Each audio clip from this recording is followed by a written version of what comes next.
दोस्तों, भारत और पाकिस्तान ने एक दूसरे को सौंप ही दी अपने परमाणु ठिकानों की सूची। चलिए जानते हैं कि आखिर दुश्मनी के बावजूद ऐसा क्यों करते हैं ये दोनों देश। और दोस्तों, आपको ये बात जानकर हैरानी होगी कि दोनों देशों का ये कदम ना कश्मीर मुद्दे के साथ साथ सीमा पार आतंकवाद पर दोनों देशों के बीच कमज़ोर होते हुए संबंधों के बीच में आया है। तो दोस्तों, बात कुछ यूँ है कि भारत और पाकिस्तान ने सोमवार को नई दिल्ली और इस्लामाबाद में अपने राजनयिकों के माध्यम से अपने परमाणु ठिकानों की जो सूची है उसी का आदान प्रदान कर दिया।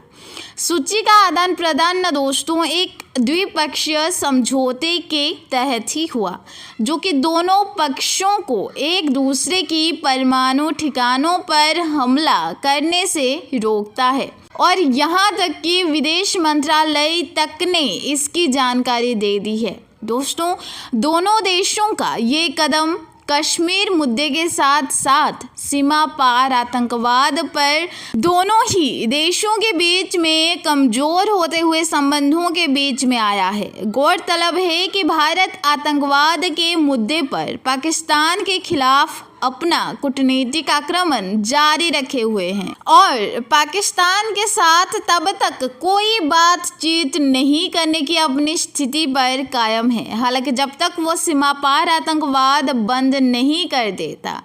दोस्तों, परमाणु ठिकानों और सुविधाओं के खिलाफ हमले के निषेध पर समझौते पर 31 दिसंबर 1988 को तत्कालीन पाकिस्तानी प्रधानमंत्री बेनजीर भुट्टो और भारतीय प्रधानमंत्री राजीव गांधी ने हस्ताक्षर किए थे। हालांकि ये संधि 27 जनवरी 1991 को लागू हुई थी और इसी की उर्दू और हिंदी में दो प्रतियां हैं।